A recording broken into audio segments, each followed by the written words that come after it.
first limited race of 2021. We are here at the Cottage Grove Speedway for a two-night sprint car show. Saturday evening here tonight. We're also going to be competing here tomorrow, which is Sunday for Memorial Day weekend. We were just joking. Check out the trailer that I'm using. Our old go-kart trailer. We don't got any spares in here. We don't got nothing. Obviously, we got it all in the big trailer, but it's funny. I let Carly have the big trailer for this weekend, and I'm just pitted out of this. We got the top wing on. Car was pretty much ready to roll. I think we got about 16 or 17 limited sprints tonight here at the Cottage Grove Speedway, the littlest big track we have here in the Pacific Northwest. It may be a quarter mile, but it races almost like a half mile because there's so much banking and it's so wide you can run the bottom and the top, and it's completely different driving styles. So this is going to be the vlog for night number 1, where you guys are going to follow along with my progress. I'm going out in group number 3, then we're going to have a heat race after qualifying and right into a 25 lap A main event. Let's get it started.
Qualifying is complete here for night number 1 at the Cottage Grove Speedway. It's really hard to tell how fast we are. Like, obviously we laid down a good lap. We were second quick, but sitting behind the wheel after running a 410 and a 360, this thing just feels like a turd. I mean, you gotta imagine a little bit less than 600 horsepower compared to a 900 horsepower 410, or maybe like a 725 horsepower 360. Kind of just right through the middle. It looks like entry to 1 is starting to slick off. Maybe a little bit of slick entering 3, but more grease than anything. So racetrack's just going to continue to wear in. I think since we qualified good, we're going to have a dash up next.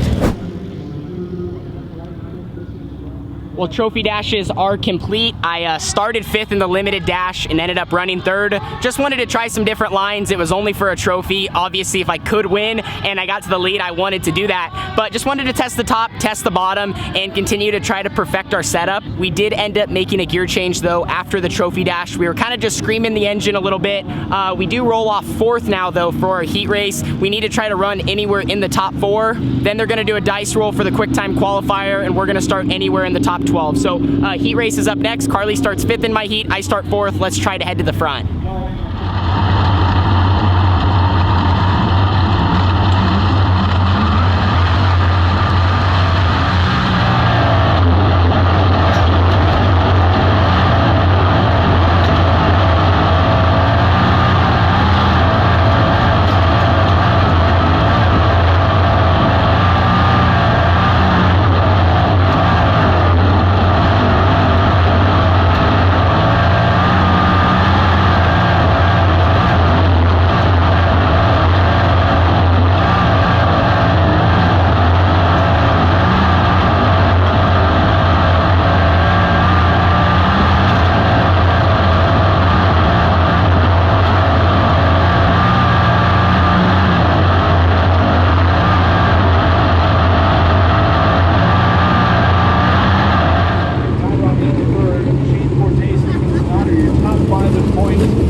Well, we went 4th to 1st there in our heat race. We were only going to run 2nd. Brody Sim was absolutely ripping. He was the 22 car, started front row outside. He got out to an early lead. I was able to move into 2nd, really just working the high side. With these limiteds, with the lack of horsepower and torque, you almost have to run the top a lot here at Cottage Grove, because the bottom, you have to break your momentum so much, you're just not able to get the go off the corner to hang with the top side.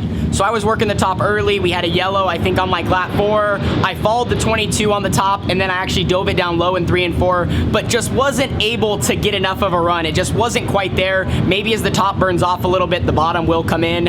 I also just want to say we're sending our best wishes to Brody Sim. He led 7 of the 8 laps and come into the checkered there. He just got tied off of 4 and just shot off the racetrack and hit the wall at a very high speed. So I guess it was pretty vicious. I just saw how hard he flew off the track. I did not see the impact. By then I was already passing him, but they got him out of the race car and he was transported to a local hospital, it sounds like. So we're sending him our best thoughts and wishes and hoping for the best.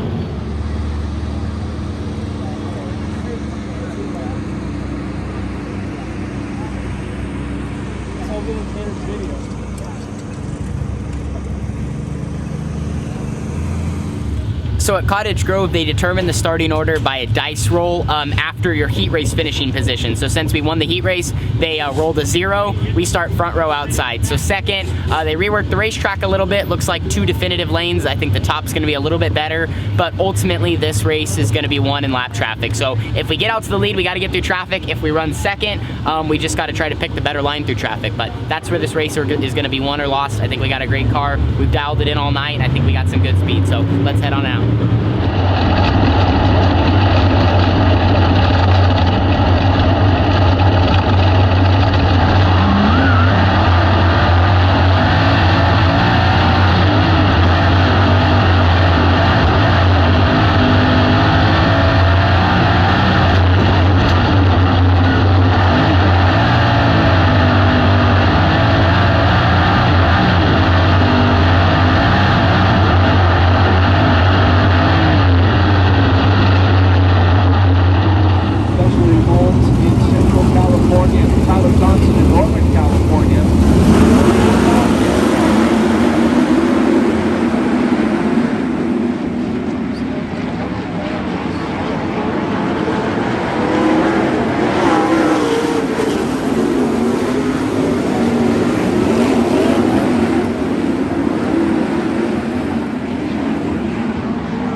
Well, guys, not the night we were hoping to have there.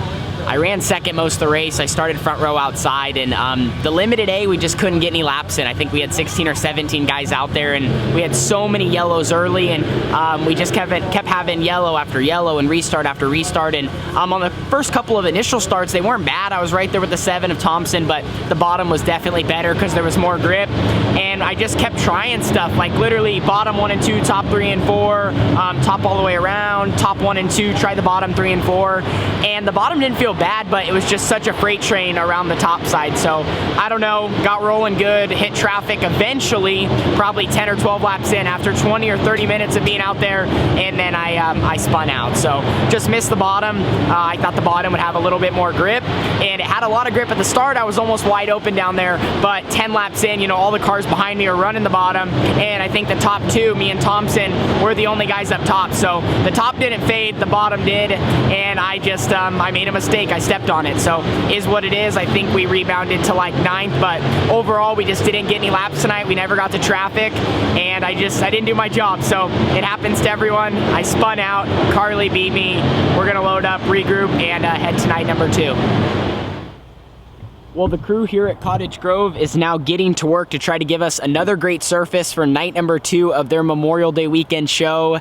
Tonight just didn't go as planned. There was some positives. You know, we qualified good. We did good in our heat race. We made some great laps, and I drove the car hard all night long. You know, even though I spun out there in the A and I ran out of talent, I guess you could say, I was giving it my all, the whole time. You know, running it hard around the top, running it hard around the bottom, trying anything I could to be faster than the 7 car in clean air. But ultimately, it was my mistake. The track just got slicker and slicker around the bottom. I did not recognize that. I dropped down there, tried to drive it really hard because I didn't want to lose any time, and I knew if I stuck it, it was going to be really, really quick, but I just missed it. But at the end of the day, though, I know we all wanted to win, but none of that really matters. If we look at the big picture, one of our fellow competitors tonight, Brody Sim, he was involved in that heat race crash, and it was vicious. It was a super hard hit, and you never want to see that happen to a fellow competitor.